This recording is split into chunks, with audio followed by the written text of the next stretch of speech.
আব্দুল্লাহ মাদ্রাসায় আসাবে সুফায় যাওয়ার পর হোসাইনকে ডাক দিয়ে বলেছিল, হোসাইন ভাই এবার তুমি রেডি হয়ে যাও, আমি আব্বাকে ডেকে নিয়ে এসেছি। হযরত ওমর কাছে যাওয়ার পর বলেছিলেন, গো হোসাইন, আমি শুনলাম তুমি নাকি আমার বেটাকে গোলাম বলেছো, আমাকে গোলামের বেটা গোলাম বলেছো। আমার বাপ বেটা দুজনে কি তুমি গালি দিয়েছো নাকি হোসাইন?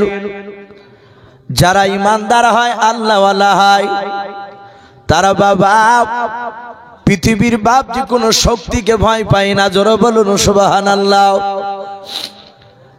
আপনারা অনেকেই বাপজি জানেন, আজ প্রায় 2 মাস বাপজি পার হতে চলল। ফিলিস্তিনের কিছু মুসলমানকে বাপজি এক শ্রেণীর ইহুদি কুত্তার বাচ্চারাও, যারা আমরা সকলেই জানি বাপজি ইসরায়েল বলে বাপজি পরিচিত, ওরা ভেবেছিল আমরা এদেরকে ফুৎকার করে বাপজি দুনিয়া থেকে তাদেরকে ধুলার সাথে বাপজি মিশে দেব। কিন্তু বাবা 2 মাস পার হতে চলল রে বাবা, আমার আল্লাহ বলেছেন ইমানদার যারা হবে তারা পৃথিবীর কোনো বেঈমানকে বাপজি ভয় পায় না। সঙ্গে সঙ্গে বাবা আল্লাহ এত গায়বী মদদ দান করেছেন বাবা, বেঈমানেরা এখন লেজ গুটে বাপজি পালাতে শুরু করেছে। বলুন সুবহানাল্লাহ। অনেক জায়গা থেকে পালিয়ে যাচ্ছে, আর প্রতিদিন বাপজি 20টা 30টা 50 60টা করে আপনার উইকেট পড়তে থাকছে ইহুদিদের। এরা আবার আপোষ করতে চাইছে যে আমরা আর যুদ্ধ চাই না।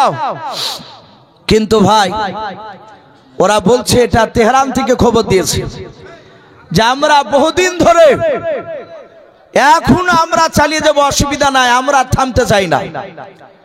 সম্মানিত ভাইরা আমার, বাবা জীবনেরা যারা ইমানদার তারা জানে যে আল্লাহ রাস্তায় যদি আপনার দিনকে বাঁচাতে গিয়ে তারা নিজের দেশকে রক্ষা করার জন্য যদি বাপজি তারা শহীদ হয়ে যায়, এতে নেকি থেকে খালি নাই। বলুন আলহামদুলিল্লাহ। আমাদের ভারতবর্ষকে যদি বাপজি হিন্দু মুসলমান যে আমাদের গণতন্ত্র দেশ, আমাদের দেশকে যদি বাহির থেকে কোনো দেশের লোক যদি বাপজি ধ্বংস করতে চায়, এখানে প্রতিটা মানুষের বাপজি উচিত হবে দেশকে রক্ষা করতে গিয়ে যদি তার জীবন চলে যায়, তবে বাপজি এই দেশকে জীবন দেওয়া লাগবে। কিন্তু দেশকে বাপজি রক্ষা করা এটা প্রতিটা মানুষের বাপজি এটা ইমানের দায়িত্ব। তো ভাই আমি বলছিলাম যারা ইমানদার তারা কাউকে ভয় পায় না। হোসাইন ওমরের দিকে তাকে বলেছিল, ওমর হে আমিরুল মুমিনিন, হে আমার নানার সাহাবাগুলা, আমি তোমাকে গোলাম বলেছি, তোমার সন্তান আব্দুল্লাহকে গোলাম বলেছি, এতে অন্যায় কি হয়েছে? আমি যেটা কথা সেটাই তো বলেছি, আপনি কি আমার নানার গোলাম না? হযরত ওমর ডাক দিয়ে বলল, হুসাইন তুমি এটা জবানে বলেছো বলে হ্যাঁ। আব্দুল্লাহ তার বাপের দিকে তাকাচ্ছে, ওমরের দিকে, হয়তো আব্বা মারবে হুসাইনকে। হযরত ওমর কাগজটার কলমটা দিয়ে বলল, হুসাইন তুমি একটু কাগজে সহি করে দাও, তুমি যে আমার ছেলেকে গোলামের বেটা গোলাম বলেছো এটা তুমি সহি করে দাও। হযরত হুসাইন খাতাটা নিয়ে বাপজি সহি করে দিলে। যাহাতে সহি করা হয়েছে, আর সঙ্গে সঙ্গে ওমর বাচ্চা ছেলের মতো বাপজি হামাগুড়ি দিয়ে নামাজের কায়দায় হুসাইনের সামনে ওমর বসে কাঁদতেছেন। বলুন আলহামদুলিল্লাহ। আব্দুল্লাহ অবাক, ডাক দিয়ে বলে, আব্বা আপনি এখানে এসে নরম হলেন কেন? এরকম তো আপনি করার কথা নয়, আপনি হুসাইনের কাছে আপনি কাঁদছেন কেন? হযরত ওমর ডাক দিয়ে বলেছেন, ওরে আমার বেটা আব্দুল্লাহ, তুমি কি শোনো নাই হুসাইনের নানা বলেছেন আমার হাসান হুসাইনকে যারা আঘাত দিবে ব্যথা দিবে তারাও স্বয়ং আমার বিশ্ব নবীকে ব্যথা দিলাও, আর যারা মহব্বত করবে হাসান হুসাইনকে তারা স্বয়ং নবীকে মহব্বত করলাও। ওরে আমার আব্দুল্লাহ, জানি না আল্লাহ দরবারে কতটা দামি হতে পেরেছে আমরাও।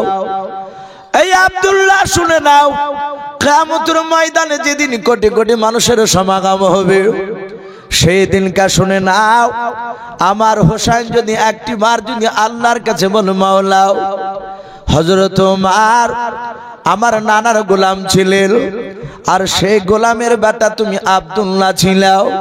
ওরে আমার আব্দুল্লাহ, এই কথাটা বললে শুনে নাও, আল্লাহ আমাদের বাপ বেটাকে জান্নাত না দিয়ে থাকতে পারবে না। বলুন সুবহানাল্লাহ। সম্মানিত ভাইরা আমার, বাবা জীবনেরা, এ ছিল মহব্বত।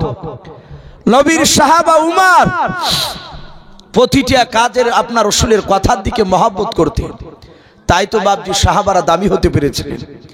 আজ আমরা বাপজি ভরি ভরি আল্লাহ রাসূলের কথা শুনি, সাহাবাদের কথা শুনি, কিন্তু বাপজি আমরা জীবনে বাপজি আমল করি না।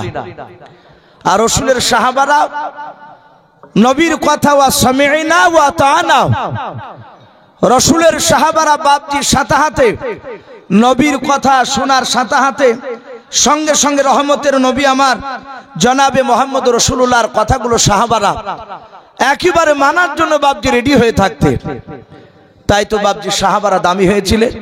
আমি আর একবার বলবো ভাই, একটু সামনের দিকে তাকাই, আমরা ফাঁকা জায়গা রাখবো না। যারা ওই রাস্তার উপরে ভাই কিছু ছেলেকে দেখছি ভাই, ওই পেছাব ফিরার মতো করে দাঁড় বসে আছো ভাই, একটু এসো শোনা, একটু জমে সুন্নাত তরিকায় বসে যায়। মুফতি সাহেব বলেছে মুরগির ডিম যদি মুরগির সাইডে বেড়ে গেলে সেই ডিমটা ঘোলা হয়ে যায়। আমরা জানি না আল্লাহ দরবার আজকে এই টিকটিকি পাড়ার পলিয়া পাড়ার যে জালসা, এ আল্লাহ দরবারে কবুল হবে কিনা, কিন্তু আশা রাখছি আল্লাহ হয়তো আমাদের এই জালসাকে আজ কবুল করে নেবেন। বলুন আল্লাহুম্মা আমিন। যদি কবুল করে নেয় আলহামদুলিল্লাহ, এটাই জান্নাত যায়, এটাই যথেষ্ট হয়ে দাঁড়িয়ে যাবে। ভাই আমি আপনাদের সকলকে বলবো, নবী সুন্নাতের দিকে বাপজি একটু আমল করে। আমার বিশ্ব নবী দরদি নবী দুনিয়ার বুকে এক নাই দুই নাই, নবীজির সুন্নাতকে বাপজি উম্মতিদের কাছে এই জিন্দা করার জন্য নবী আমার দুনিয়ার বুকে বাপজি 23 বছর কেঁদেছিলেন। বলুন আলহামদুলিল্লাহ। ক বছর বললাম ভাই? 23 বছর নবী আমার দুনিয়ার বুকে বাপজি এই নবীর সুন্নাতকে জিন্দা করার জন্য। কারণ নবীর সুন্নাতকে জিন্দা না করলে তো জান্নাত পাওয়া যাবে না।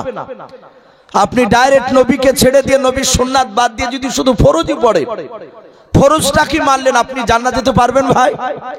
যেহেতু আল্লাহ কোরআনে বলেছেন, আল্লাহ কোরআনে বলছেন কুল ইন কুনতুম তুহিব্বুনাল্লাহ ফাত্তাবিউনি। আল্লাহ রাব্বুল আলামিন বলছেন, হে নবী আপনি বলুন আমার সান্নিধ্য লাভ করতে হলে, আমার জান্নাত যদি নিতে হয়, তাহলে ফাত্তাবিউনি, হে নবী যেন আপনার ইত্তেবা অনুসরণ করে যেন চলে।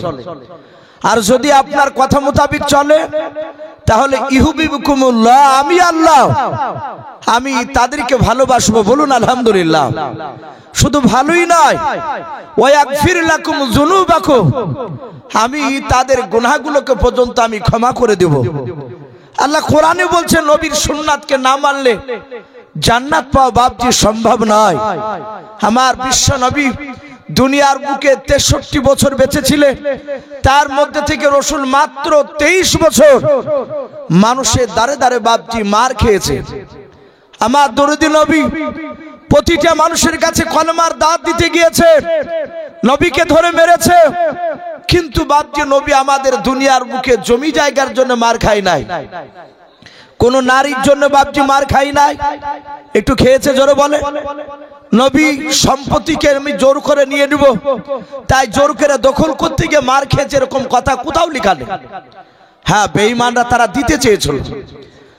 আমার বিশ্ব নবীকে বেঈমানেরা অনেক সময়তে তারা বাপজি অফার দিত যে আমাদের মুহাম্মদ সাল্লাল্লাহু আলাইহি ওয়াসাল্লাম আমাদের ধর্মের বিরুদ্ধে যেন কথা না বলে, সে যেন তার দ্বীনের কথা যেন প্রচার না করে। আপনারা সকলেই জানেন যে বিশ্ব নবীজির বাপজি একটা চাচা ছিল, তার নাম ছিল আবু তালিব। আমরা অনেকেই জানি এই আবু তালিব এ জান্নাতি না জাহান্নামী ভাই একটু জোরে বলুন তো?